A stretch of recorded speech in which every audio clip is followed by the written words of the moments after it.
yang akan memandu acara pembukaan pada pagi hari ini. Adapun susunan acara pada fokus group discussion kurikulum Prodi S1 Pendidikan Teknik Mesin adalah yang pertama pembukaan oleh MC yang telah kita lalui bersama.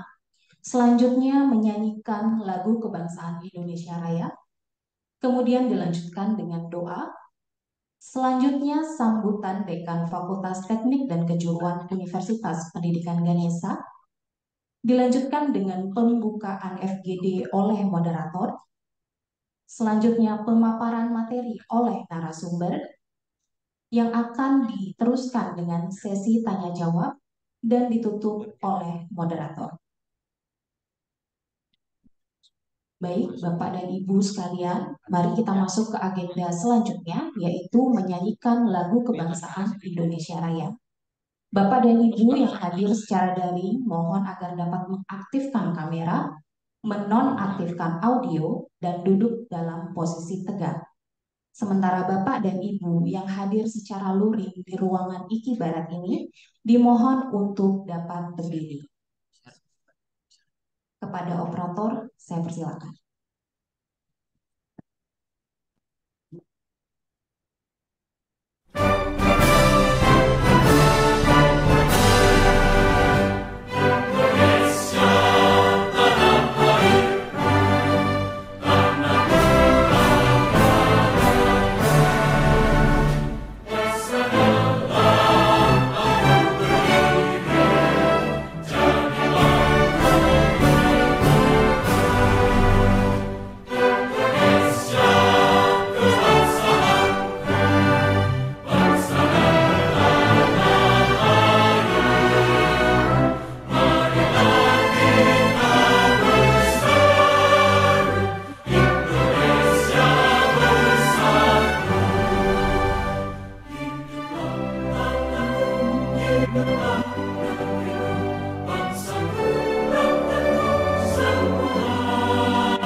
Bapak dan Ibu yang hadir secara luring dimohon untuk tetap berdiri. Hadirin sekalian yang berada di ruangan ini dan di ruang Zoom, mari kita bersama-sama mengaturkan doa untuk kelancaran acara FGD pada pagi hari ini. Doa akan saya pimpin secara langsung. Berdoa menurut agama dan kepercayaan masing-masing. Berdoa dipersilakan.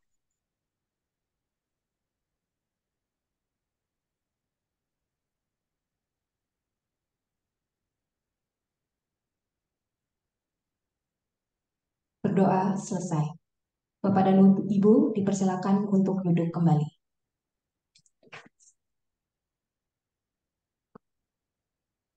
Baik hadirin sekalian, memasuki agenda selanjutnya yaitu sambutan oleh Dekan Fakultas Teknik dan Kejuruan sekaligus membuka acara forum group discussion pada pagi ini secara resmi. Kepada Bapak Dr. KDRI Dantes, kami mohon kesediaannya. Waktu dan tempat kami persilakan. Terima kasih Ibu Novia sudah memandu acara FGD pada pagi hari ini. Yang terhormat narasumber kita, Profesor Dr. Wagiran SPD MPD. Beliau adalah Guru Besar Departemen Teknik Mesin UNY. Selamat datang Prof di Zoom pada FGD hari ini. Besar harapan kami ke depannya Prof. Wagiran menjadi narasumber beberapa kesempatan ke depan yang nantinya akan datang langsung ke Universitas Pendidikan Ganesha di Bali. Terima kasih kehadirannya Prof. Wagiran. Yang saya hormati Bapak Wakil Dekan 1, 2, dan 3, Ketua Jurusan, Ketua Program Studi di lingkungan Fakultas Teknik Kejuruan, terutama program studi Pendidikan Teknik Mesin yang melakukan FGD strukturisasi kurikulum Merdeka Belajar Kampus Merdeka menjadi kurikulum tunggal 2024 pada program studi Pendidikan Teknik Mesin di Fakultas Teknik Kejuruan. Baik Bapak Ibu yang saya hormati, pertama-tama dengan kurikulum tunggal yang diinisiasi oleh Pendidikan Teknik Mesin ini menjadi sebuah hal yang baik bagi kita bersama, di mana alur pengembangan kurikulum pendidikan tinggi yang kita ketahui bahwa Permenristek Dikti nomor 53 tahun 2023 mengamanahkan bahwa sebuah proses pengembangan kurikulum akan dilakukan dengan perumusan visi, misi, dan profil lulusan.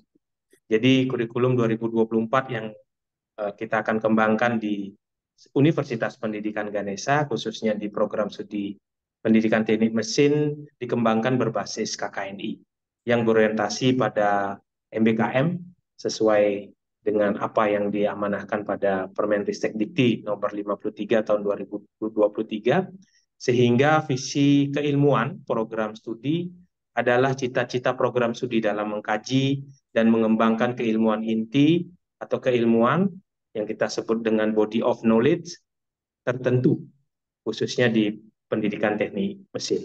Sehingga keilmuan kita menjadi unggulan dari penciri bidang keahlian program studi. Selanjutnya, Bapak Ibu yang saya hormati, Prof. Wagiran, berdasarkan hal tersebut, di mana kajian kelulusan maupun kedalaman dari kurikulum kita nanti, mohon kiranya bisa diberikan masukan. Kami sudah menyusun beberapa struktur dari kurikulum kita dengan berdasarkan KKNI berorientasi pada MBKM, di mana ada beberapa hal yang mungkin secara struktur kurikulum, di mana model kurikulum 2024 yang disepakati oleh Universitas Pendidikan Ganesha, terutama pada S1, sarjana akademik, di mana pendidikan teknik mesin merupakan sarjana akademik dengan opsi 1. Ini mungkin nanti bisa menjadi diskusi yang baik dan dinamis pada saat workshop dan FGD ini, sehingga kami menghasilkan kurikulum tunggal di 2024. Bapak Ibu yang saya hormati, Prof. Wagiran yang sangat saya hormati, saya menitipkan pendidikan teknik mesin kepada Bapak untuk bisa diberikan masukan, diberikan sebuah informasi yang utuh tentang kurikulum, sehingga kurikulum kita sesuai dengan apa yang kita inginkan di program studi. Bapak Ibu yang saya hormati, dengan adanya TPB yang harus kita tuangkan pada kurikulum kita, ini menjadi hal penting bagi program studi pendidikan teknik mesin, karena di TPB Fakultas Teknik Kejuruan tidak semua program studi memilih TPB yang sama sesuai dengan keilmuan masing-masing. Begitu juga lintas prodi yang sudah distrukturkan oleh teman-teman di pendidikan teknik mesin menjadi hal penting, bisa didiskusikan dengan Prof. Wagiran, sehingga benar-benar tamatan kita, lulusan kita memiliki kompetensi tambahan di luar bidang keilmuan. Bapak Ibu yang saya hormati, Pak Wagiran, mudah-mudahan FGD ini memiliki manfaat, memiliki sebuah added value yang baik bagi kita semua, sehingga mudah-mudahan ini menjadi trigger kita. Pak Wagiran pada kesempatan hari ini menjadi narasumber, ini menjadi sebuah awal yang baik bagi kita di pendidikan teknik mesin, karena beliau kita tahu adalah guru besar di teknik mesin UNY, yang tentunya pasti memiliki pengalaman tridharma yang jauh lebih dari kita semua. Sehingga kerjasama-kerjasama baik itu di bidang keilmuan, riset, dan pengabdian masyarakat bisa diinisiasi ke depannya. Sehingga teknik mesin mendapatkan value yang baik, value tambahan, sehingga teknik mesin bisa menghasilkan lulusan-lulusan yang nantinya akan bisa bersaing di dunia global. Itu yang bisa saya sampaikan. Sekali lagi terima kasih Prof. Wagiran berkenan hadir memberikan masukan dan menjadi narasumber pada fokus group discussion kita pada pagi hari ini.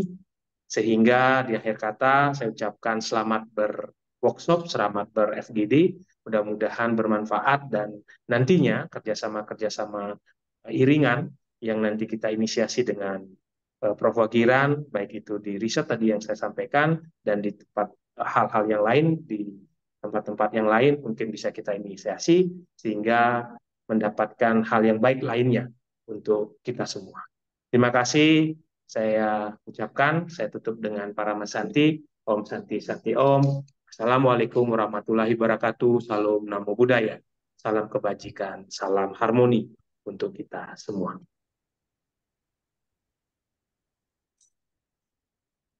Terima kasih kepada Bapak Dekan Fakultas Teknik dan Kejuruan atas sambutan yang diberikan.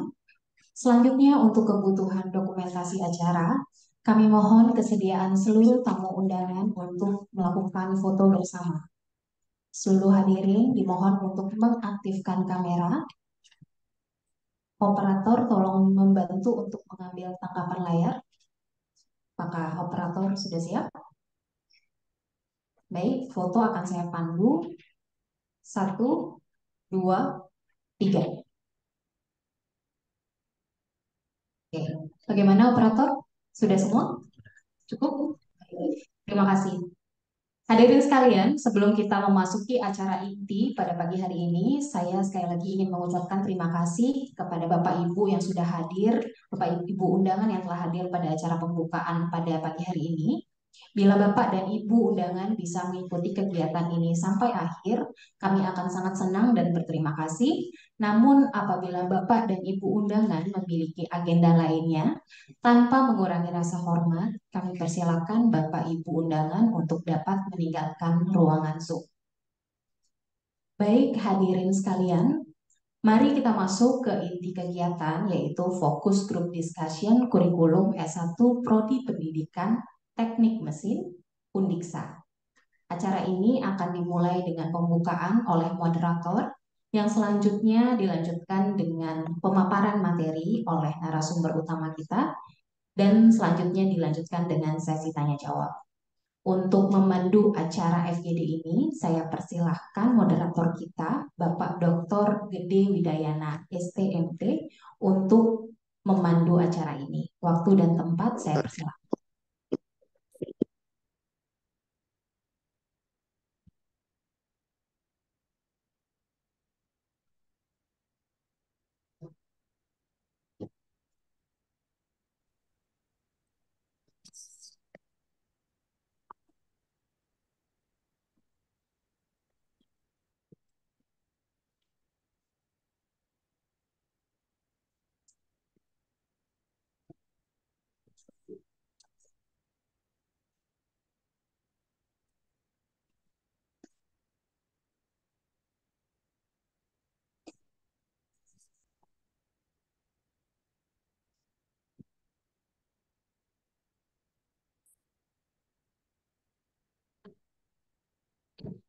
Ya, terima kasih.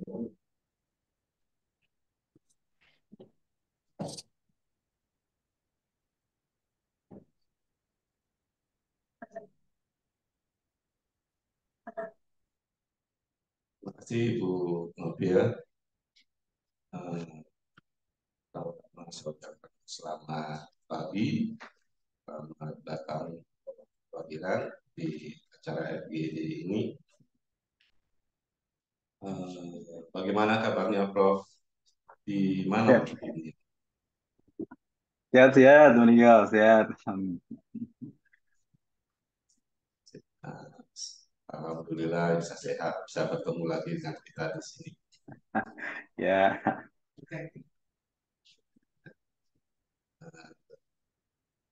terima kasih Prof atas kesediaannya sebagai narasumber meskipun di sela-sela kesibukan beliaunya ini yang banyak kegiatan di pusat maupun di kampus.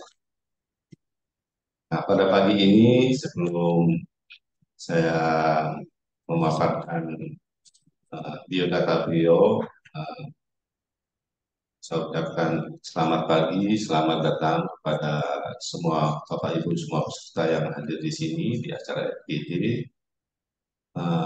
Pada kesempatan ini kita nanti akan 40 sampai 45 menit ke depan kita akan mendengarkan pemaparan dari beliau tentang kurikulum yang akan sangat membantu kita di Prodi Pendidikan Teknik Mesin bisa menjadi bahan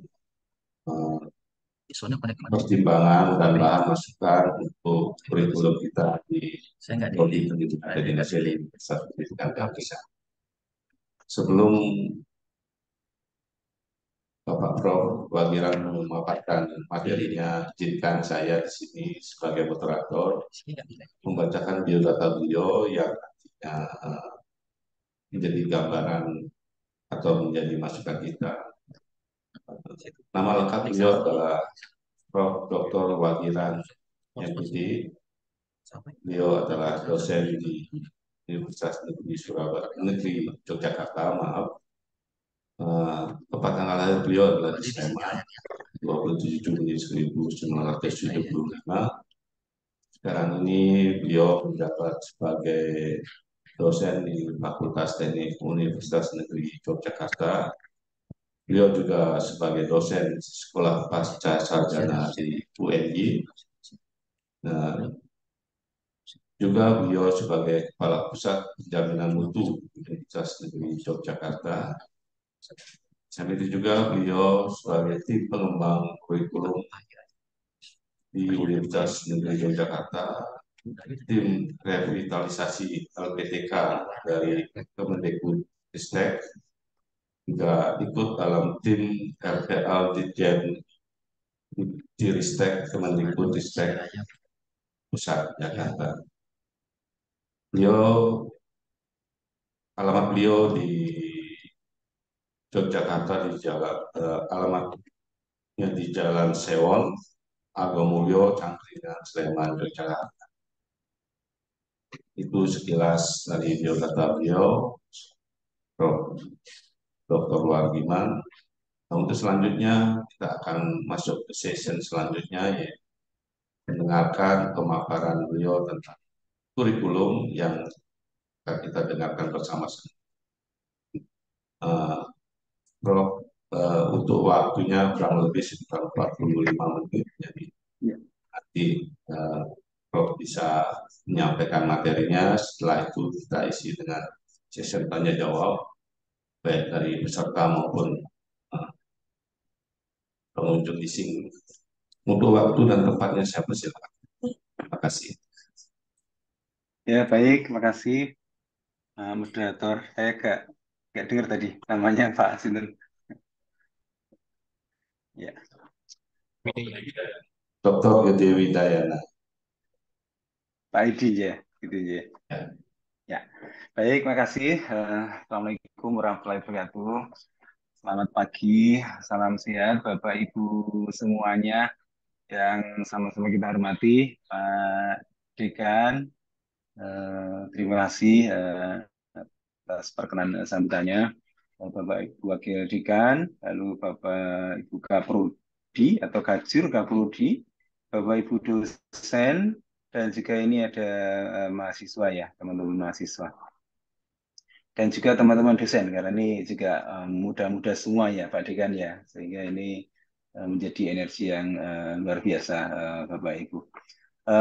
Pertama, kami ucapkan terima kasih.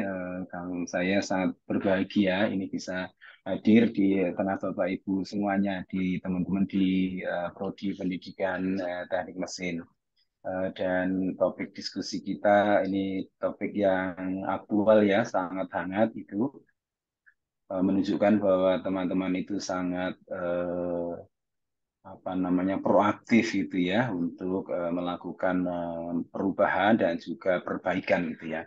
Saya sangat berbahagia, mungkin juga sangat nyaman ya diskusi dengan Bapak Ibu dan teman-teman karena juga beberapa pengalaman terkait dengan kurikulum yang lalu ya. Jadi saya juga pernah mengajak teman-teman karena kebetulan juga saya pernah menjadi ketua jurusan pendidikan teknik mesin ya. Kemudian mengalami juga bagaimana kurikulum berubah, lalu juga mengalami bagaimana perubahan kurikulum di tingkat universitas harus membuat panduan dalam waktu yang cepat gitu ya, terutama mungkin di 2020 gitu ya, eranya MBKM dan sebagainya gitu.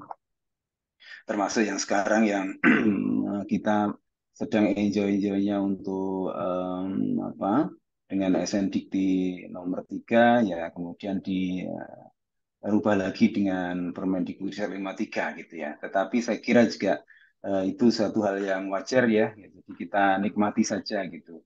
Nah, itu yang pertama. Yang kedua juga ini karena satu prodi gitu ya. Ini juga menjalin silaturahim yang saya kira perlu kita jalin kembali gitu. Saya kemarin juga diskusi dengan teman-teman pendidikan teknik mesin di Universitas Sriwijaya gitu dan juga teman-teman di sana merindukan kapan ini prodi-prodi PTM ini ketemu gitu ya supaya nanti bisa nyambung gitu ya termasuk di UNY juga ya karena dulu juga sudah pernah kita coba lakukan ya forum prodi gitu jadi ini forum berbagi gitu ya semuanya jadi juga di kali ini saya juga berbahagia mendapatkan topik diskusi tentang kurikulum dan nanti juga saya juga akan menyampaikan mungkin apa yang sedang dilakukan di UNJ gitu ya. Jadi sama di UNJ juga secara institusional ini di tingkat UNJ ini juga sedang memformulakan untuk pengembangan kurikulum sesuai dengan regulasi yang baru. Jadi ini nyambung juga. Jadi ini bisa saling belajar gitu ya beberapa hal gitu nanti. Nah saya sudah kemarin dikirimkan oleh Pak Nyoman ya untuk kurikulum ya draft kurikulum ya sehingga hari ini topik kita itu adalah FGD ya Focus Group Discussion sehingga yang namanya FGD itu kan memang diskusinya para ahli. Jadi mohon izin mungkin ini saya tidak akan menyampaikan tentang apa itu kurikulum, lalu bagaimana proses, lalu apa itu CP, apa itu profil dan sebagainya. Tetapi saya kira ini teman-teman sudah memaklumi semuanya gitu ya, karena ini namanya restrukturisasi kurikulum. Tentu basis kurikulum sudah dipahami gitu ya, tinggal ada beberapa perubahan dinamika maupun regulasi ya, sehingga ini mudah-mudahan saya memberikannya ini bahan untuk pemaju diskusi ini yang memang sudah langsung operasional saja gitu ya. Jadi ini tidak lagi kita diskusi tentang bagaimana cara mengembangkan kurikulum, tapi mungkin di aspek-aspek yang mungkin krusial saja gitu. Dan sebetulnya biasanya juga saya menyampaikan catatan di naskah kurikulum, tetapi ini saya tuangkan mungkin di dalam PPT ya, mudah-mudahan sudah bisa mewakili gitu ya. Ini juga nanti nyambung dengan di apa yang eh, kita punya di UNJ. Jadi ini kita bagi semua diskusi ini apa yang saya punya nanti juga mohon masukan bersama karena nanti juga ini menjadi bahan kami di UNJ juga nanti untuk menyesuaikan. Syukur nanti kalau bersama di forum Prodi itu bisa ketemu kemudian menjadi hal ya tadi ya yang mungkin terkait langsung ya dengan pengembangan kurikulum dan juga sedikit membaca ya yang draft yang sudah Bapak Ibu dan teman-teman susun ya.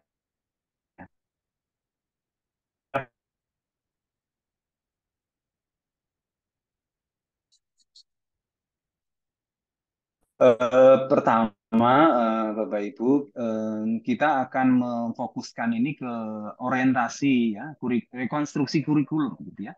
Lalu orientasinya itu kita ada KKNI gitu ya. Saya kira tetap menjadi arus utama, terlebih lagi di Permendikbudristek itu sangat kuat justru kembali ke KKNI gitu ya. Jadi tidak melalui jembatan yang apa namanya Permendikbud yang nomor 3 gitu ya, yang terkait dengan CP gitu ya. Jadi KKNI tetap menjadi rujukan utama. Lalu UBE itu juga saya kira perubahan ke 53 itu juga didasari bahwa kurikulum kita dan SNDP yang lama itu agak tidak fleksibel dengan akreditasi internasional ya terutama gitu ya, sehingga UBI ini semakin menguat nanti menjadi ruhnya apa namanya di Permendikbudristek gitu ya. Lalu juga MBKM gitu ya.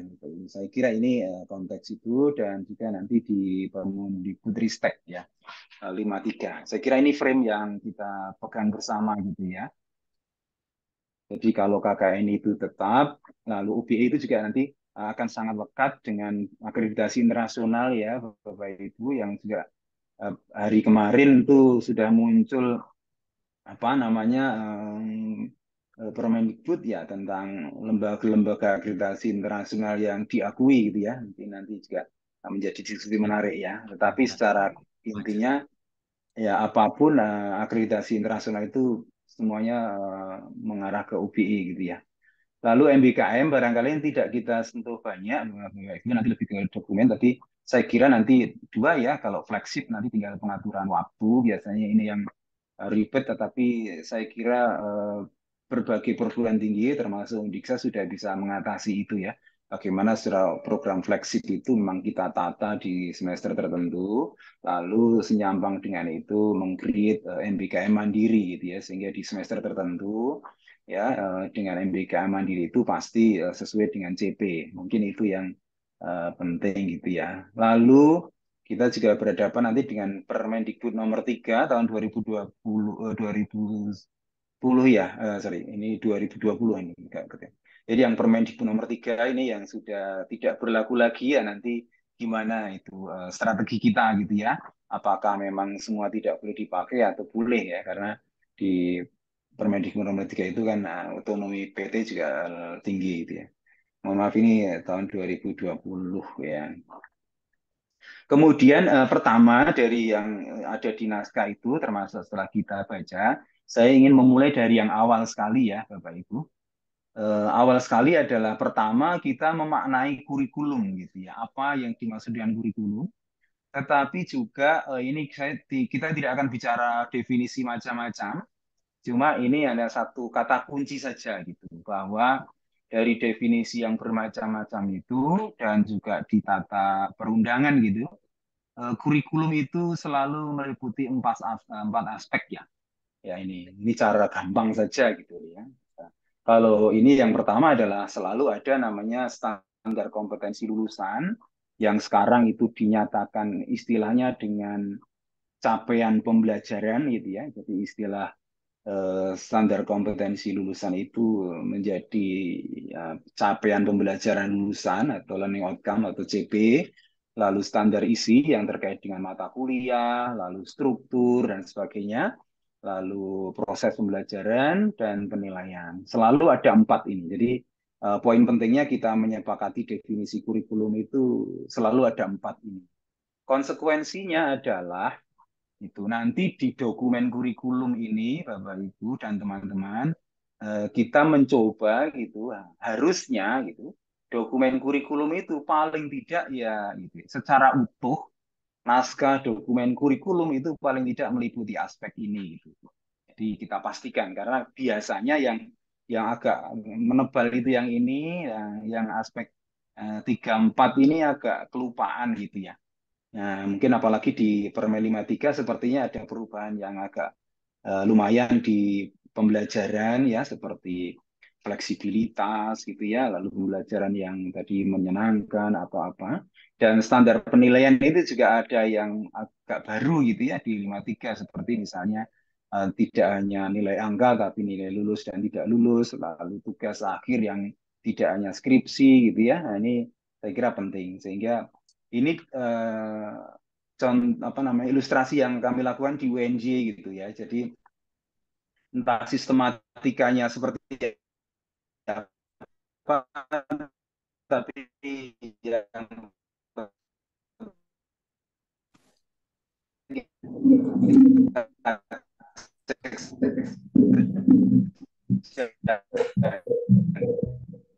gitu ya, di mana yang standar yang terkait dengan guru ya. Mohon maaf Bapak Ibu, cek ini slide saya jalan ya. Jalan, Pak.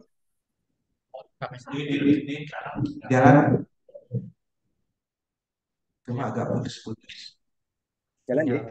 Oke, baik. Lanjut ya, nanti kalau slide-nya nggak jalan mohon diingatkan. Nah, jadi kita cek saja. Ini yang lalu gitu Bapak Ibu.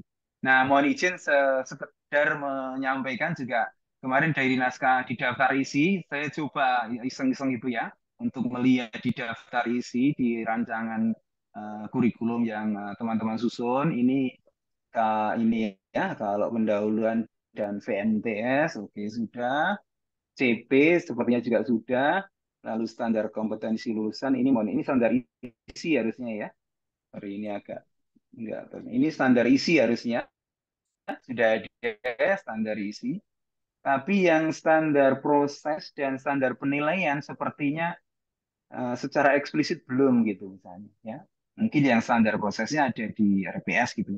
Sehingga mungkin bisa katakanlah mungkin saran saya biar tentang proses pembelajarannya dan penilaian barangkali bisa diaktualkan gitu. Lalu kami maklumi bersama gitu ya. Jadi ini nggak perlu kita bahas satu persatu, tetapi tahapannya ya seperti inilah garis besarnya gitu ya. Mulai dari penetapan profil, tapi sebelumnya mungkin di sini mulai dari ini ya, visi tujuan dan sasaran dari universitas, VMTS, fakultas, lalu apa namanya gitu ya, lalu keilmuan dengan ya kalau sebetulnya visi kayak tuntutan akreditasi kultur kita yang masih juga nanti macam-macam itu masih ya boleh ya sampai nanti penetapan profil lalu CP bahan ajar pembentukan mata kuliah SKS deskripsi struktur RPS ya pembelajaran penilaian dan terakhir menjadi satu dokumen ini saya kira alur yang cek saja gitu ya yang nanti kita pastikan komponen ini ada enggak gitu. Kemudian ini coba kami di UNY ini akan mencoba juga gitu ya.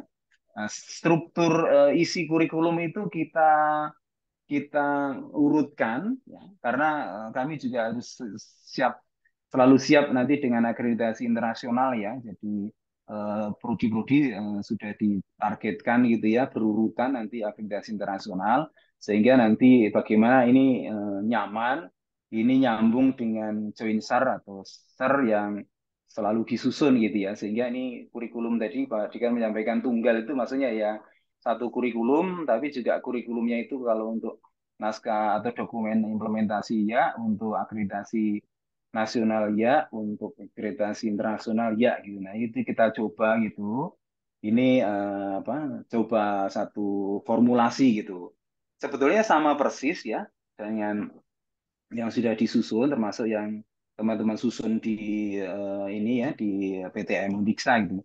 Cuma ini ada detail-detailnya gitu yang coba kita rumuskan. Jadi misalnya kalau profil ini bukan sekedar ini mulai dari sini ya. Kalau ini saya kira sudah, yang ini juga nanti monggo gitu ya. Karena tadi Pak Dikan juga menyampaikan esensinya kurikulum itu adalah tools atau satu sarana untuk mencapai visi universitas kan itu. Sehingga kita harus nyambungkan gitu ya. Ya, jadi constructive alignment-nya kurikulum itu di situ. Lalu ini beberapa informasi awal lah gitu ya. Mungkin yang mulai nyambung di sini ya, nanti barangkali tujuan. Lalu profil ini kita coba pemastian-pemastian ya. Profil nanti ada deskripsinya, lalu ada jaminan profilnya itu nyambung dengan tujuan prodi, nanti kita buat metrik gitu ya.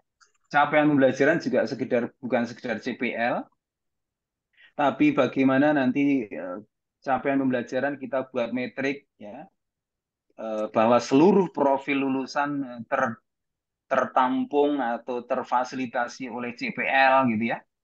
Lalu bagaimana ini capaian pembelajaran lulusan ini sesuai dengan ini KKNI ya, Bapak Ibu, nanti KKNI.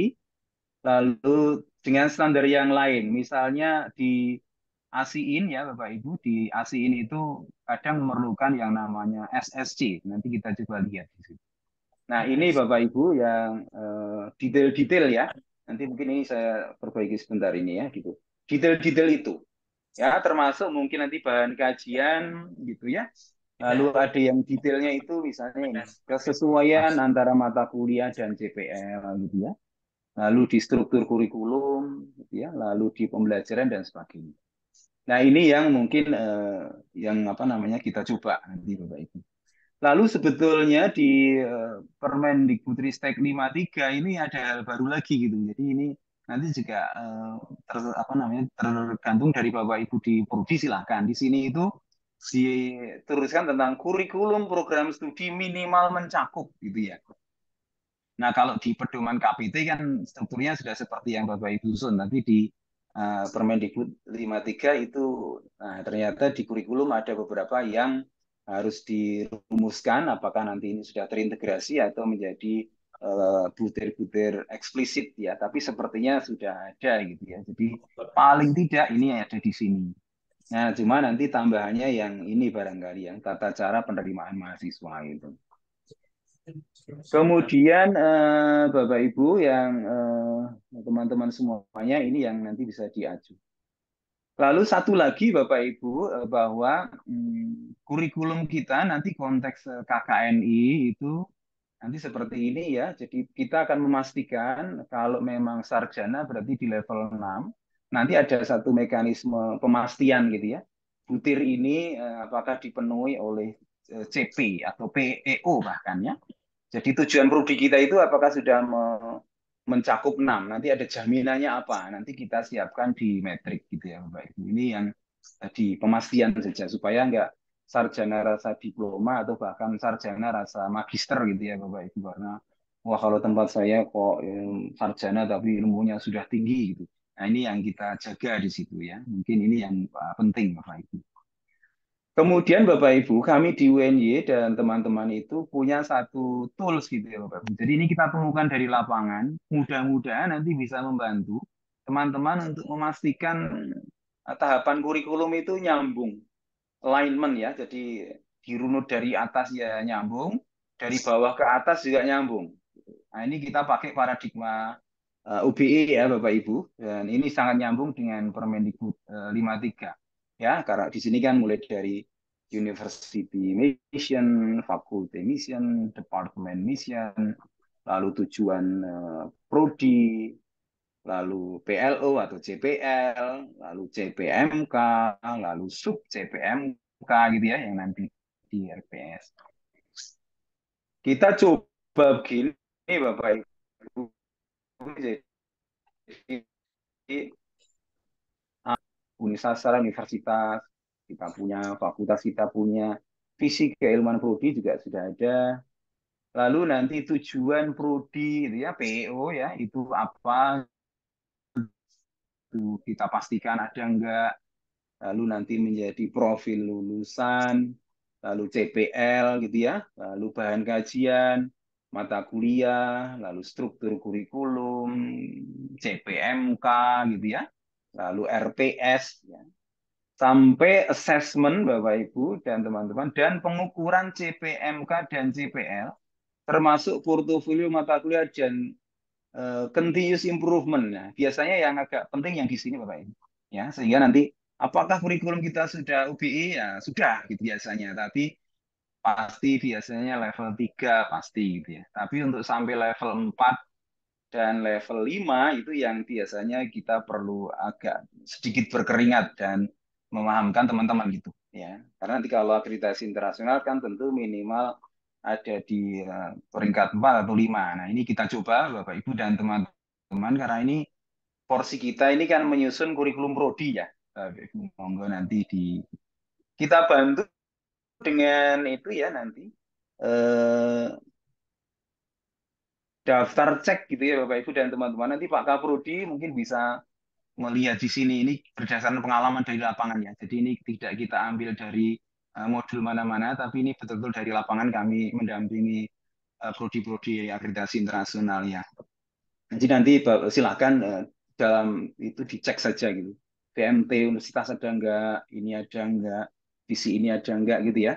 Evaluasi tercapaian PEO ada enggak ya yang dari kuesioner, dari exit survei, dari tracer, dari pengguna lulusan, dari macam-macam ya, dari board bahkan ya, board atau dewan penasihat prodi gitu ya. Itu apakah ada gitu ya. Lalu rumusan PEO-nya, nanti tinggal dicek-cek saja semua ya Bapak Ibu. Nah, ini nanti dipastikan karena ini juga kita sesuaikan alignment-nya ya. Jadi kalau profil apakah nyambung dengan PO, nah kita siapkan metriknya gitu. Ya nanti monggo ini bisa dibuat uh, untuk cek gitu ya. Ada bukti bahwa Bapak Ibu di Prodi itu menyelenggarakan rapat atas pencapaian kurikulum misalnya di akhir semester apa di akhir semester gitu ya, termasuk baru gitu ya. Nah ini monggo ini yang tadi kita sampaikan ya. Lalu juga matrik apa yang perlu dibuat ini juga ada ya supaya nanti pasti gitu ya, ya nyambung.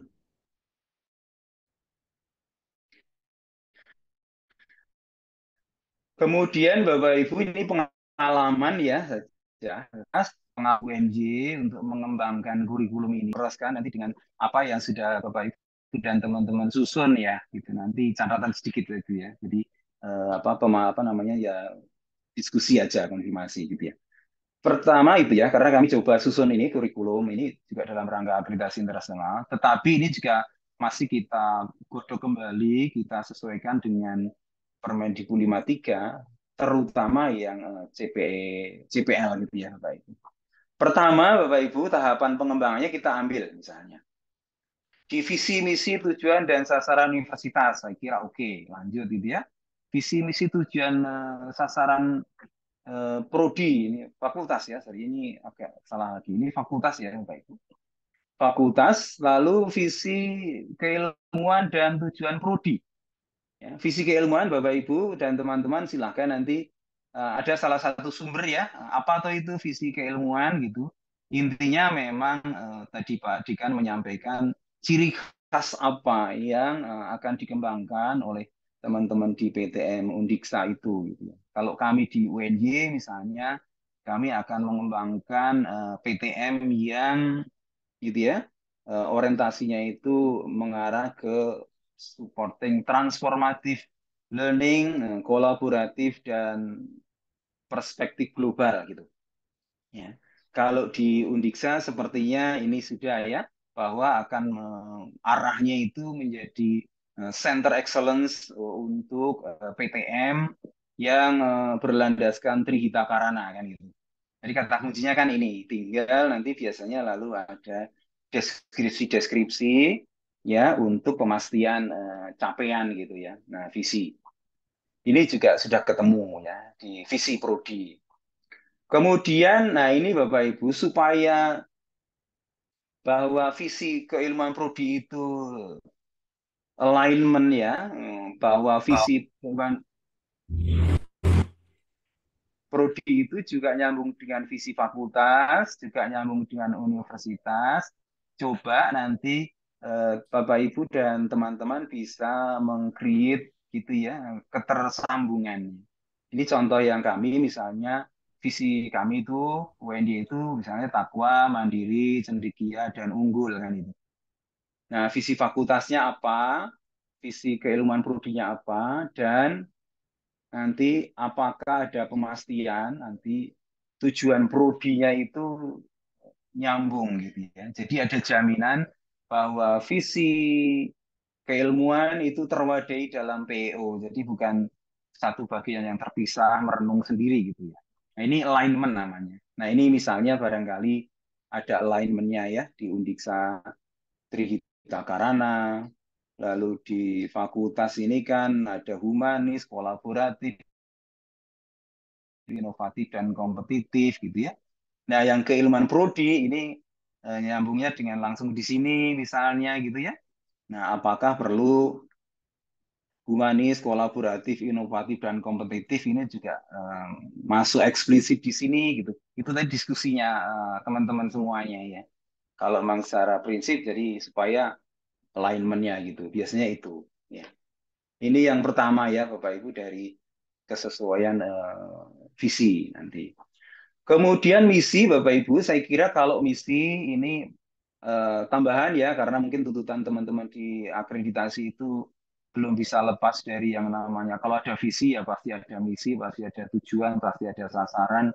Ya, ya ini monggo saja itu. Tapi biasanya memang ya isinya terkait pendidikan dan pengajaran, penelitian, pengabdian, kerjasama, mungkin juga tata kelola ya. Itu. Nah, biasanya yang agak penting nanti mohon teman-teman bisa memastikan dalam konteks kurikulum, terutama di sini. Di misi yang pertama itu akan nanti sangat erat dengan PEO gitu ya. Jadi menghasilkan sumber daya atau lulusan yang bagaimana. Itu moga nanti di misinya gitu ya. Kemudian tujuan prodi PEO, Bapak Ibu dan teman-teman, ini PEO itu adalah capaian jangka panjang lulusan kita. Jadi setelah 3 sampai 5 tahun lulus, lulusan kita itu bisa apa gitu ya. Ya, atau karirnya itu bisa apa, kompetensinya bisa apa. Nah, ini ada beberapa contoh misalnya ya dari contoh itu kan kita juga kadang bisa melihat apa namanya titik temunya gitu ya. Jadi biasanya memang di PEO itu ya menghasilkan lulusan yang bagaimana ini biasanya ada atributnya ya, apakah excel, apakah strong gitu ya, memiliki dasar yang kuat dalam ilmu ini gitu ya, lalu memiliki profesionalisme dalam pengembangan ini gitu. Tetapi juga biasanya lalu ada skill-skill yang katalisator atau gitu ya seperti lifelong learning gitu ya lalu belajar cepat tentang hal baru gitu monggo ini bisa diambil ini juga kalau kita lihat misalnya di rumusan yang lain jadi biasanya excel in karir jadi unggul dalam bidang ini gitu ya lalu degree-nya itu apa advance ya advance lalu selain itu memiliki ada leadership ada profesionalism ada independent learning gitu biasanya. Ya. Nah ini kami coba untuk PEO itu di Prodi PTM yang dirumuskan lalu ini kita punya 3 PEO gitu ya. Nah ini coba kami rumuskan gitu barangkali menjadi diskusi kalau misalnya sedikit bisa diaju mungkin bisa jadi gitu ya. Jadi lulusan memiliki apa? Jadi misalnya strong knowledge gitu ya. Jadi pengetahuan yang kuat di dalam mechanical engineering atau vocational education. Jadi pendidikan vokasional teknik mesin gitu ya, yang mampu apa gitu. Lalu juga ini jadi untuk mengembangkan diri gitu ya, jadi sustainability gitu. Ya. Lalu misalnya itu demonstrate high level professionalism gitu misalnya atau etik dan sebagainya. Jadi kemampuan bidangnya itu fokus di sini, kemudian unjuk kerja keunggulannya di sini, tapi morality lalu soft skill-nya dari sini gitu. Nah kalau yang teman-teman di Undiksa juga sudah merumuskan ini gitu ya, ya ini fokusnya ini kan pendidik, peneliti, eh, profesional, lalu MOU gitu ya. Nah ini barangkali bisa menjadi catatan ya, mungkin dapat diformulasikan rinci, komprehensif, barangkali lebih ke skill apa yang nanti ini karena turun menjadi profil gitu. Ini catatan ya, pertama mungkin ya, mungkin pendidiknya itu yang excel dalam kemampuan bidang teknik mesin, tetapi juga memiliki delivery apa namanya strategi atau mungkin leadership di dalam pembelajaran gitu. Ini mungkin yang bisa diacu gitu ya teman-teman di PEO. Lalu juga saya usulkan ini kami di UNJ juga mencoba untuk pemastian ya, pemastian karena kita itu level 6 ya, S1 itu level 6, maka tanggung jawab kita terhadap KKNI ini juga harus kita pastikan gitu ya. Jadi apakah semua level, semua deskriptor KKNI itu tertampung di PO kita. Nah, ini kita pastikan bahwa semua deskriptor KKN ini kita tampung atau kita pastikan tujuan prodi kita itu semua mengakomodasi KKNI itu ya. Itu mungkin juga tambahan. Sepertinya belum dieksplisitkan di draft kurikulum yang teman-teman susun ini. Kalau ini bisa mudah-mudahan bisa memastikan gitu ya. Jadi kita bisa menjawab bahwa kita tuh ya level 6 gitu ya, nggak level 6,3 gitu ya, atau level 5,8 gitu. Jadi ini pasti di situ. Kemudian kalau sasaran dan university value atau mau sasaran atau strategi monggo itu biasanya ada. Kemudian yang ketiga, evaluasi kurikulum dan tracer di naskah. Saya kira di draft kurikulum sudah ada, teman-teman sudah menyusun ya, itu. Ini kita usulkan tambahan saja, jadi berbagai metode yang bisa diraih. Intinya memang evaluasi kurikulum itu untuk cek ketercapaian PEO ya. Nah, kemudian bisa diusulkan satu rumusan gitu. Apa atau yang baru dari hasil evaluasi kurikulum barangkali perlu dieksplisitkan. Aspek perubahannya apa? Misalnya kurikulum yang sebelumnya 2020 itu berdasarkan masukan dari pengguna lulusan itu kompetensinya itu kurang di sini. Sehingga di kurikulum 2024 akan diakselerasi ditambahkan begini. Lalu misalnya aspek CP, ternyata kita merujuk ke Permen 3 nomor 2020 belum atau sudah nggak berlaku lagi, maka kita merujuk yang namanya CP-nya lalu menjadi terintegrasi. Lalu apa lagi? Sehingga ini akan menjadi warna. Kenapa kok kurikulum kita berubah ke 2024 itu alasannya apa? Sehingga tidak usah bertanya-tanya, tidak usah waktunya ganti dan sebagainya, cukup baca di sini. Ini loh beda kita itu ya 2020 dan 2024. Ini nanti usulan saya ya teman-teman nanti bisa memformulasikan itu. Profil Bapak Ibu dan teman-teman ini juga barangkali profilnya itu sebetulnya ada dua sebetulnya. Jadi dua itu boleh dipilih ya. Apakah satu okupasi, artinya setelah lulusan kita itu lulus itu mau jadi apa? Itu boleh. Kalau memang peluang lulusan kita itu beberapa profesi, beberapa okupasi. Tapi kalau okupasinya tunggal, itu nanti dirumuskannya adalah kompetensi. Jadi misalnya kalau kita kan lulusan kita itu boleh menjadi pendidik ya boleh, mungkin asisten peneliti ya boleh, lalu wirausaha juga boleh gitu ya. Tapi kalau misalnya sarjana kedokteran kan nggak boleh macam-macam, pokoknya hanya jadi dokter. Nah kalau itu maka profilnya adalah dokter yang bagaimana, mungkin care provider, lalu apa namanya dokter pendidik, lalu apa gitu. Nah ini monggo dipilih. Tapi kayaknya kalau yang kita ini kembali ke profil lulusan. Ini salah satu contoh sama analog gitu ya. Misalnya di bahasa Inggris ya misalnya. Ini sudah geser sedikit dari guru menjadi pendidik ya karena lulusan kita kan tidak bisa langsung jadi guru ya sehingga nanti bisa jadi pendidik di mana saja. Kalau jadi guru ya oke, pendidik ya oke. Tapi lalu di deskripsinya itu disertai dengan deskripsi profilnya itu adalah kemampuan-kemampuan utama apa yang nanti harus dimiliki. Sehingga ini menjadi modal, menjadi bekal untuk merumuskan CPL gitu ya. Jadi nanti tinggal kemas-kemas CPL di sini. Gitu. ya nanti.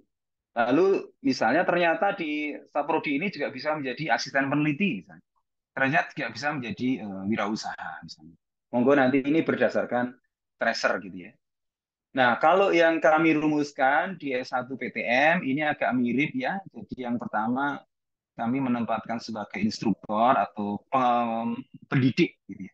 Jadi pendidik itu bisa di guru ya kalau setelah PPG, tapi bisa di industri, di Widya Iswara, di lembaga kursus, di masyarakat gitu ya. Nah, atau di mana. Sehingga ini kita tetapkan di situ.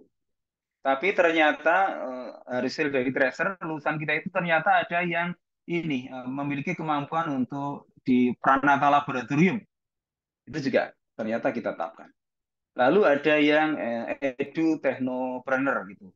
Nah, ini yang kita tetapkan sehingga ini akan menjadi kita bawa nanti ke belakang gitu ya. Nah, ini itu. Nah, kalau di Bapak Ibu dan teman-teman yang sudah dirumuskan, ini profilnya tunggal ya, sarjana pendidikan teknik mesin gitu. Mungkin saran saya sedikit catatan karena sarjana pendidikan teknik mesin itu kan anunya ya, grade-nya ya. Jadi bukan profesi apa kompetensi gitu. Sehingga mungkin apakah perlu misalnya dirumuskan profil yang lebih rinci. Lulusan kita itu bisa jadi apa saja toh gitu. Nah, kemudian nanti skillnya apa saja. Sehingga ini memudahkan nanti untuk menjabarkan ini menjadi butir-butir CPL gitu barangkali gitu ya. Ini mungkin saran yang berikutnya ya itu kalau sekiranya bisa dilihat. Nah, nanti bidang-bidang apa ini saya sampaikan ini hasil penelitian saya di slide 52 yang terakhir. Jadi eh, pendidikan vokasional teknik mesin itu lapangan kerjanya apa, lahan garapannya apa, sehingga nanti kita tidak akan bingung di sini, bukan satu-satunya menjadi guru gitu. Ya, ini dari sisi profil ya, Bapak Ibu nanti monggo ini saling ini aja dibanding gitu ya. Kemudian Bapak Ibu juga saya usulkan nanti ada pemastian, ada metrik, ya, dibuat metrik profil tadi itu dengan CPL-nya gitu. Jadi ada jaminan bahwa kita menetapkan profil lulusan itu semua kompetensinya itu ditanggung habis oleh CPL. Nah, CPL atau PLU gitu ya. Jadi ini semua PLU ternyata mensupport untuk menjadi pendidik gitu ya. Dan menjadi Pranata Laboratorium tadi. Nah, khusus yang edu technopreneurship itu kita bekali dengan ini ya soft skill-nya di sini gitu. Ya, kalau berarti kan mungkin soft skill. Nah, misalnya begini. Jadi ini ada jaminan bahwa profil yang kita tetapkan itu dijamin semua terimplementasi di sini sehingga nanti apakah ini tercapai ya tinggal menagih dari hasil PLO. Apakah edu technopreneurship-nya tercapai tinggal menagih dari dua CPL ini masuk di sini lalu akan ketahuan profil edutechnopreneurship-nya sekian. Jadi ini bisa di apa namanya di alignment. Berikutnya Bapak Ibu dan teman-teman yang CPL ini yang sangat baru ya dan sepertinya esensial di 53 itu beda jelasnya di 53 dan nomor 3 tahun 2020 itu adalah ini ya dari yang CPL-nya tadinya kita akrab dengan sikap ya, S1, S2, S3, S12 gitu, pengetahuan, P, lalu KK, KU. Ini sekarang sudah di apa namanya ditinggalkan gitu ya, lalu menuju yang terintegrasi itu, Bapak Ibu. Nah, ini terintegrasi. Nah, ini mungkin tantangannya Bapak Ibu kita itu. Tetapi Bapak Ibu yang sudah diakreditasi internasional justru lega gitu ya. Karena tantangannya kemarin itu sedikit agak sembunyi-sembunyi, ini itu diperas ke sana gitu ya. Tapi sekarang di 53 itu ini sudah tidak berlaku lagi, langsung merujuk ke KKNI dan ya, integrasinya itu ini di sini. Di pasal 7 ya, nanti bisa dibaca di situ. Kemudian nah ini CPL, contoh CPL yang tadi dari yang mungkin kalau pakai sikap pengetahuan kakak dan sebagainya itu bisa 36 ya, 36 CPL, tapi diringkas. Nah, biasanya ya sekitar 10, 12 gitu. Maksimal sekali 15 lah gitu kalau S1. Kalau S2 biasanya ya sekitar 9 gitu ya. Nah, ini integrasi CPL.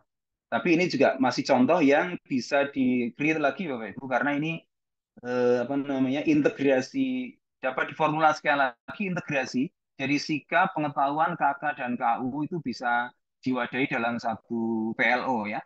Nah, apakah keempat-empatnya atau tiga atau dua gitu. Nah ini barangkali ini masih kental dengan kalau ini sikap, ini KU, ini pengetahuan, ini PP gitu ya. Sehingga ini salah satu contoh saja menunjukkan bahwa PLO-nya atau CPL-nya singkat ya. Karena kata kuncinya kan measurable ya, Pak. Lalu ada pemastian kembali bahwa CP itu ya, itu tadi CP-nya itu nyambung dengan profil. Lalu juga CP itu dengan tujuan prodi juga. PLO-nya, CP-nya itu mewarnai tujuan prodi yang mana itu. Ini jadi serba serba pemastian-pemastian untuk supaya jalurnya itu nyambung ya, teman-teman semuanya. Kemudian standar lainnya kalau Bapak Ibu menggunakan ASIIN, ya, meskipun kata sekarang ada yang muncul di akreditasi internasional yang baru kemarin, ASIIN lebih cocok ke informatika dan MIPA kayaknya ya. Jadi kita mungkin lebih ke Akuin apa APET ya kayaknya atau apa namanya yang baru itu. Nah ini kalau misalnya nanti beberapa standar ini contoh kalau nanti menerapkan ASIIN ada ini juga pemastian bahwa CPL kita itu memenuhi aspek-aspek SSC. Nanti bisa akses di sini, Bapak Ibu dan teman-teman. Kemudian Bapak Ibu, bahan kajian dan mata kuliah. Ini saya kira di dokumen kurikulum Bapak Ibu dan teman-teman sudah. Jadi intinya adalah mata kuliahnya apa, lalu menanggung berapa CPL. Karena tanpa ini, Bapak Ibu dosen nggak bisa bekerja. Mata kuliah saya menanggung berapa CPL. Lalu saya harus turunkan jadi berapa CPMK. Nah inilah ending dari tim kurikulum prodi ya. Sepertinya. Jadi naskah kurikulum prodi, endingnya itu ini yang nanti dibagi. Saya mengajar teori pengelasan misalnya, maka saya menanggung CPL 5, CPL 9 gitu biasanya. Nah ini Bapak Ibu nanti dipastikan sepertinya sudah ada. Ya. Nah tentang posisi keilmuan nanti barangkali ada diskusi disilakan saja teman-teman. Jadi maksudnya begini, pendidikan teknik mesin itu apakah pendidikan plus kemampuan teknik mesin, kemampuan teknik mesinnya itu terapan apa kemampuan keilmuan ya. Jadi apakah setara dengan terapan D4 ataukah setara dengan S1 akademik itu misalnya juga menarik gitu ya. Karena beberapa teman-teman juga berbeda-beda di situ. Itu intinya gitu ya Bapak. Nah, sehingga nanti formulasinya bisa pas gitu.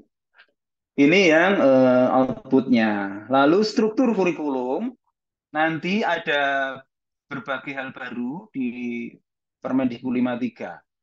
Ya, misalnya beban belajar yang berubah, tapi kalau S1 aman, yang S2 dan S3 ini yang beban belajarnya bertambah ya. Itu ya. Jadi kalau S2 kan menjadi sampai 72 ya. Tapi masa studinya bisa 3 semester, tapi kalau S3 itu masa studinya kan harus 6 semester misalnya. Lalu SKS ya, di situ dikatakan SKS itu 45 jam per semester itu gimana gitu ya. Yang secara esensi sebenarnya sama dengan 170 menit per SKS ya sebetulnya. Tinggal nanti ada fleksibilitas. Lalu ada namanya masa studi di sini namanya masa tempuh kurikulum, ya, bukan lagi masa studi dan sebagainya. Lalu ada program fast track dan sebagainya, termasuk di PPG dan sebagainya. Lalu sebaran mata kuliah sudah ada di situ, di draft teman-teman saya kira sudah ada. Ini contoh yang kami di UNY itu. Ya, jadi nanti mata kuliah ini menanggung CPL berapa. Berapa CPL ini tidak ada kategorinya, tapi pengalaman empiris saja ya. Idealnya antara 3 sampai 4 ya. Kalau lebih dari 4 sepertinya agak ribet gitu ya. Tapi empirik gitu. Lalu juga bisa dihitung nanti ya, course per PLO itu bisa dihitung atau per CP. Kemudian struktur kurikulum mapping nanti bisa dilihat, ini ada yang pakai pola begini, tapi ada yang pakai pola begini, monggo. Ini contoh aja, teman-teman saya kira sudah ini semester 1, semester 2 itu. Ada mata kuliah yang sifatnya hierarkis, ada yang mungkin sifatnya klaster ya, kelompok, ada mungkin yang sifatnya bebas yang mau di semester berapa aja boleh gitu. Itu juga nanti bisa dilihat. Ini yang contoh yang kami coba lakukan di teknik mesin. Lalu proses pembelajaran Bapak Ibu ini juga penting tadi yang mungkin belum tereksplisit karena ada beberapa hal baru Bapak Ibu di misalnya di sini perencanaan pembelajaran termasuk RPS Bapak Ibu di 53 itu tidak ada format RPS. Sehingga kalau kita cari-cari nggak ada, yang ada itu ini pokoknya. Udah pokoknya gitu di pasal 12. Pokoknya RPS atau rencana belajarnya itu yang penting ada CP-nya, yang penting ada caranya, ada metodenya, ada menilai. Nah, bolehkah kita pakai format RPS yang lalu karena sudah nyaman? Nah, boleh dipersilahkan ke PT masing-masing. Lalu pelaksanaannya ada hal yang baru, misalnya dulu tidak ada istilah menyenangkan ya di Permendikbud yang lama, sekarang ada istilah menyenangkan. Gimana Bapak Ibu pembelajaran yang menyenangkan mahasiswa itu gimana? Mungkin nanti dirumuskan gitu ya. Karena di Permendikbudnya ada pembelajaran yang menyenangkan gitu. Lalu fleksibilitas nanti termasuk di situ daring, luring, lalu juga ada apa namanya RPL ya, RPL. Nilai juga ada hal baru Bapak Ibu, maka penting itu disampaikan di apa namanya di dokumen kurikulum. Ya, kalau prinsip sudah lah valid, reliable macam-macam. Lalu ada istilah formatif dan sumatif, lalu berbagai macam metode. Tapi ada yang baru mungkin ini Bapak Ibu, bahwa sekarang itu penilaian itu boleh ada lulus dan tidak lulus. Jadi bukan hanya angka, bukan hanya A, B, C yang nanti ditransform menjadi 4, 3, dan seterusnya. Tapi ada yang lulus, tidak lulus. Tapi nanti IPK hanya dari angka gitu ya. Lalu konversi nilai boleh ada konversi antara gitu ya. Kalau kami di UNY ini ada A minus, ada B plus gitu ya. Mungkin di tempat lain ada AA, ada AB, ada BB, ada BC gitu. Mungkin itu diperbolehkan. Termasuk yang baru Bapak Ibu mau S1, S2, S3 itu tugas akhir itu boleh skripsi, tapi boleh prototype, boleh project. Nah, ini tantangan Bapak Ibu, tantangan kita semua, memastikan bahwa CP dari skripsi, prototype, project itu setara. Itu. Jadi meskipun prototype ya nanti setara dengan skripsi. Ini tantangannya. Maka penting nanti di penilaian itu. Manajemen dan penjamin kurikulum nanti silakan aja sama. Deskripsi mata kuliah ini contoh saja yang kami pakai supaya konsisten ya. Jadi di deskripsi itu paling tidak ada tujuan, sifat mata kuliah, isi, strategi, dan sebagainya. Ini contoh deskripsi singkat ya yang kita coba pakai. Mungkin bisa diskusi kalau misalnya teman-teman sudah merumuskan lebih komprehensif, nanti kami juga akan sampaikan ke teman-teman di UNJ ya, Bapak Ibu. Mungkin RPS, Bapak Ibu tadi yang kita sampaikan, mungkin kita sudah sangat nyaman dengan ini ya, RPS bentuk ini. Tapi di Permendikbud 53 ini tidak diatur kembali. Ya, jadi RPS itu harus minimal A, B, C sampai itu enggak. Yang diatur hanya ini. Pokoknya minimal ini. Dari yang tadinya minimal sampai I, sekarang minimal hanya 4. Ya. Sehingga ada kata kunci.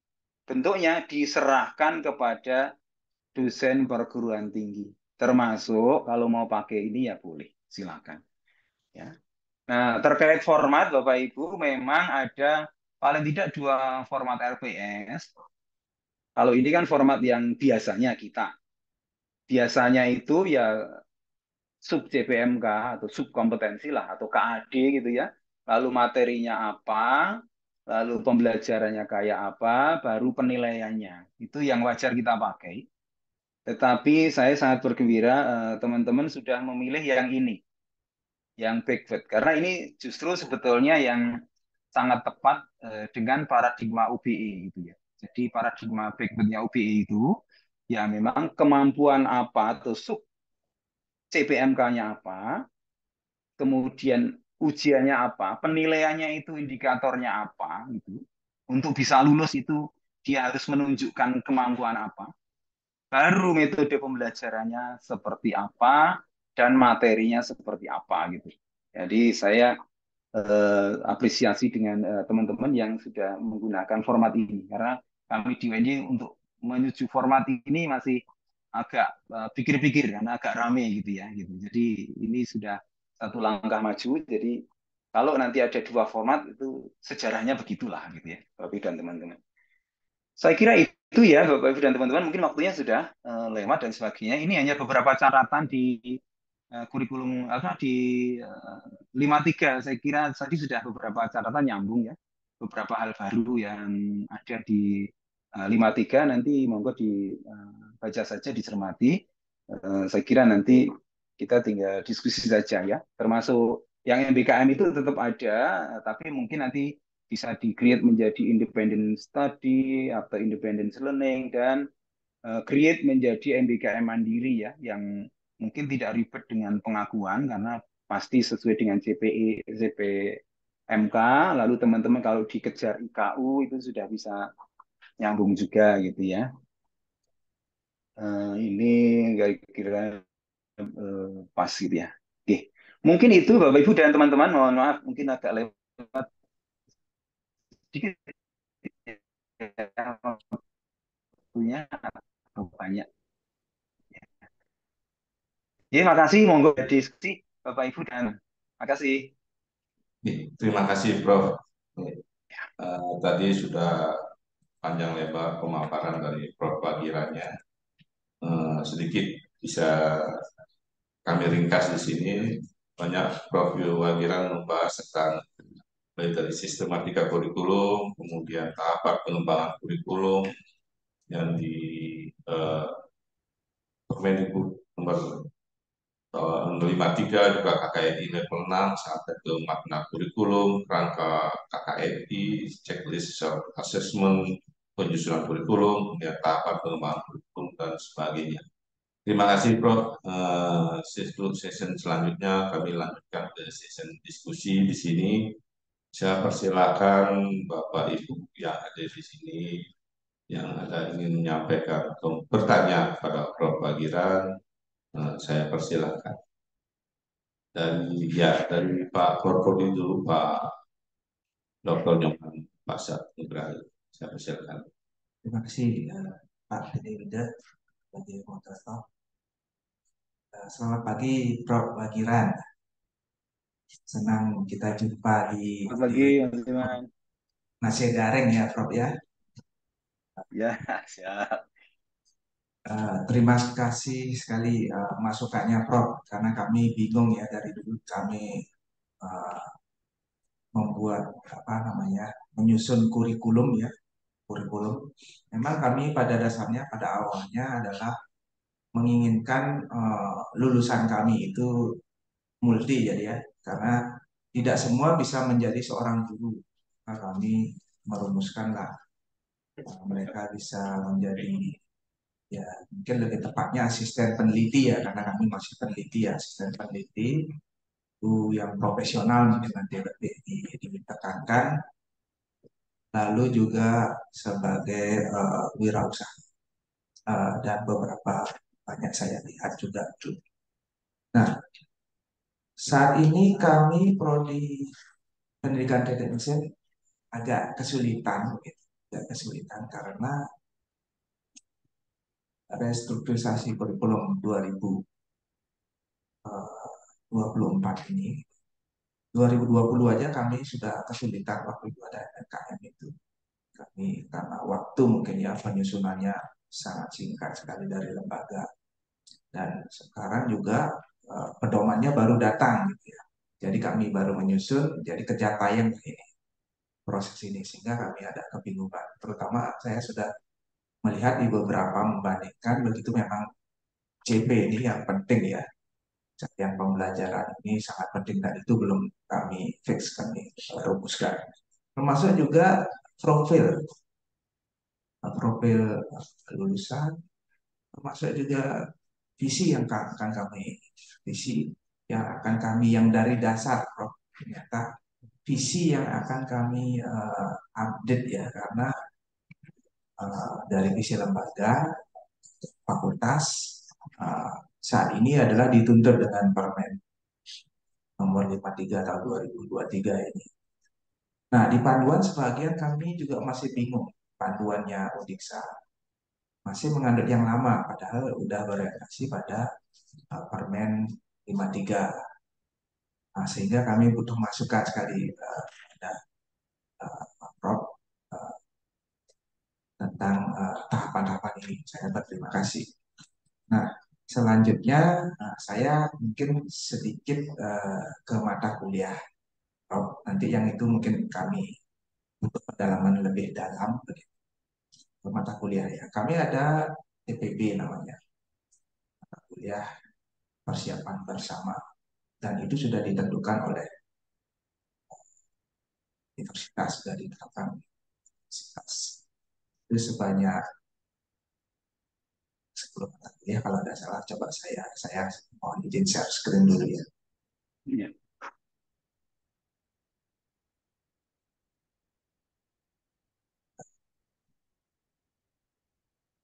Sudah. Ini nanti akan kami sampaikan di sesi kedua.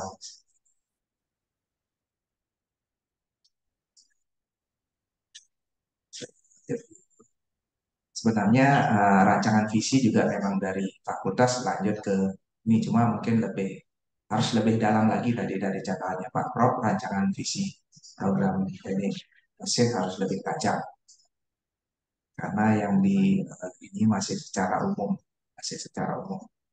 di kami gitu ya. Dari 2019 belum diupdate. Lanjut saya ke, nah, aspek-aspek ini malah ditetapkan di kami gitu ya.